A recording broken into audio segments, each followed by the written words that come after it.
Good evening and welcome to VTV News. I'm Quintin Hall. And I'm Swathi Ganesh. There is nothing more shocking than a death on campus. Students and faculty are in mourning after the news of the death of a student on campus. Tyler Scholl was found dead this afternoon in his campus residence. Though the cause of death is still being determined, investigators say no foul play is suspected. His family has been notified. Tyler was a senior in the College of Arts and Science and majors in mathematics and economics. He also served 2 years as a resident advisor.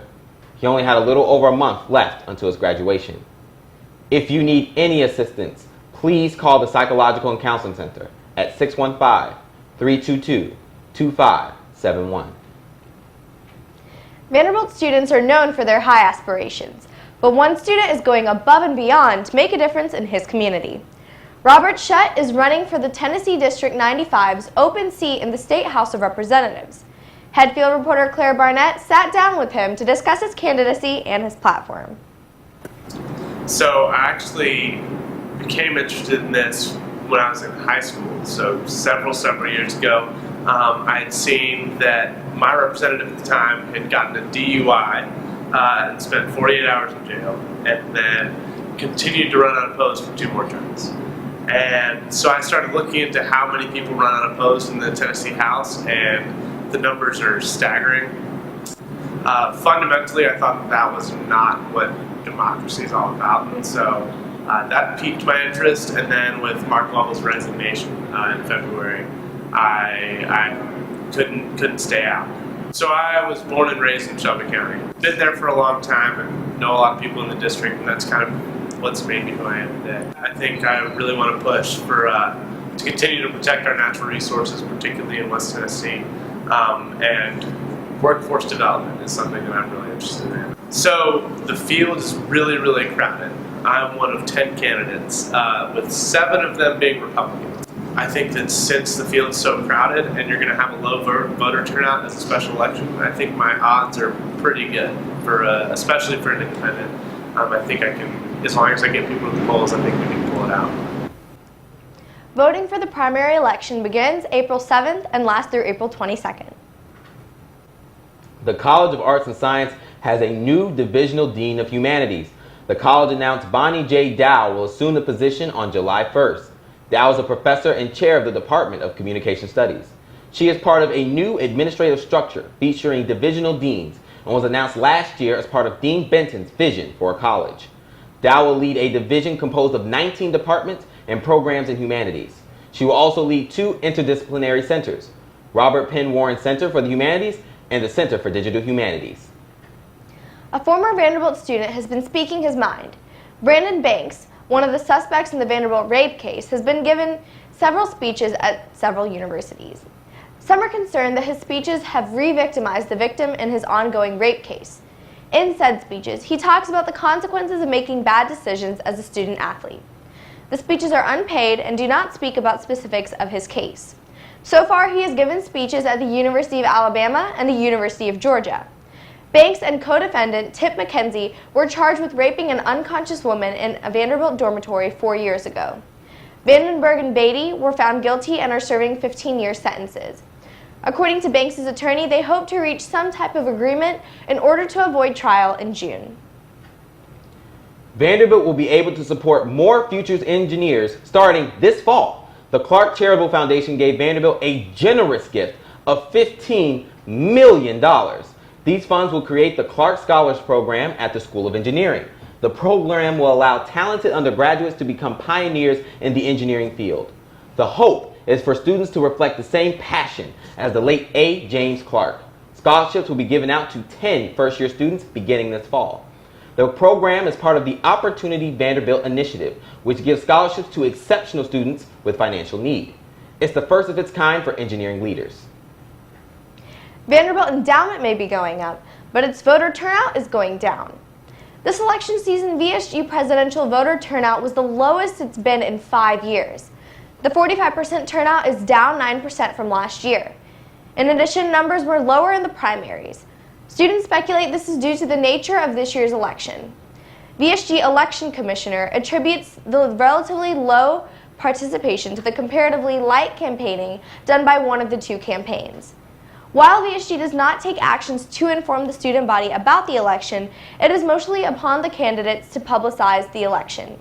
It will be up to next year's candidates to stop Vanderbilt's voter turnout from decreasing even further. There's an art show, and then there's an anti-art show. The Vanderbilt Fine Arts Gallery is presenting The Dada Effect, an anti-aesthetic and its influence exhibition. Dadaism is an anti-nationalist, anti-war, and anti-bourgeoisie artist and literary movement. The exhibit includes work from artists such as Salvador Dali and Max Ernst. Elements of the exhibit include over 50 rare books and journals, a dense array of paintings, sculptures, and videos, replicas of surrealist dresses, and a cabaret Voltaire stage set. The exhibition will be at the Fine Arts Gallery until May 27th. Vanderbilt students have often been involved in giving a voice to more diverse views on gender and sexuality, but some students are taking the conversation onto the stage. On April 13th, VU Theater will present an original variety show inspired by early 20th century European cabaret culture as part of this diversity initiative. The show is directed by Kristen Essen, an assistant professor of theater at Vanderbilt. The show consists entirely of women, gay men, or non-binary students, and includes singing, dancing, parodies of Broadway musical numbers, and other comic skits. Essen says that Cabaret Vanderbilt is about giving voice to or amplifying the voices of people who identify as feminist or queer on this campus, and using a cabaret format to do so. The cabaret, named Gender Play, will be performed in Neely Auditorium from 8 to 9:30 p.m. each evening from April 13th to the 15th. Tickets are $10 general admission, $7 for Vanderbilt graduate students, and free for undergrads. Now for this week's sports news, here's VTV News sports correspondent Claire Barnett. Hey, I'm Claire Barnett with your Commodore Sports Update. Let's start with a look at the past week in baseball. On Sunday, Vanderbilt pulled off a win in their series finale at number 19, Kentucky. The two teams were tied at the beginning of the 7th inning, but ultimately, Vandy walked away with a 6-4 victory. Then on Tuesday, the Commodores defeated the visiting Tennessee Martin Skyhawks 11-0. This marked Vanderbilt's 5th straight win in non-conference play and brought them to a 9-1 record for their last 10 games. The women's track and field team was on the road today as they traveled to Knoxville for the Tennessee Relays. They're coming off a successful competition last weekend at the Florida Relays. During this event, the distance medley relay team presented record-breaking performance. And in lacrosse, the team dominated yesterday afternoon with a 16-8 win against the University of Connecticut. With this win, the ladies improved their record to 3-1 in league play. This follows a loss to number 3 ranked Florida on Saturday. The Vanderbilt men's golf team concluded the Mason Rudolph Championship on Sunday in 3rd place, behind team champion Florida and runner-up Alabama. Junior Theo Humphrey was the Commodore's best finisher, ending the event with an 8 under par, which left him tied for 3rd on the individual leaderboard. And finally, in women's tennis, the number 5 ranked Vandy team earned its 6th top 25 victory Sunday afternoon. They defeated the number 18 Arkansas Razorbacks 5-2. With this victory, the team improves to 13-5 in overall record with an 8-1 record in SEC play. And that's all the sports news we have for you this week. Tune back in next Thursday for more updates. For VTV News, I'm Claire Barnett. Thanks, Claire. Now for this week's weather, here's VTV News weather correspondent John Horzen. Hello Vanderbilt, my name is John Horzen here with your 7-day forecast. Weather or not, this week's ready for us? Here we come. Friday is going to be sunny but chilly with a high of 61 and a low of 36. Saturday is going to be absolutely beautiful, nice and sunny with highs in the low 70s. Sunday is going to show us the first clouds of the week, though it will be far from overcast, high of 79, low of 56. Monday is going to be a little bit more cloudy, high of 79, low of 59. Tuesday is going to start with thunderstorms, but should mellow out by mid-afternoon, high of 75, low of 51. Wednesday is going to be sunny again, highs in the mid to upper 70s, and to round out our news week, Thursday is going to be partly cloudy, high of 78, low of 55. For VTV News, I'm John Horzen. That's all for tonight's broadcast. Thanks for watching VTV News. I'm Swathi Ganesh. And I'm Quintin Hall. Tune in next week for more top stories.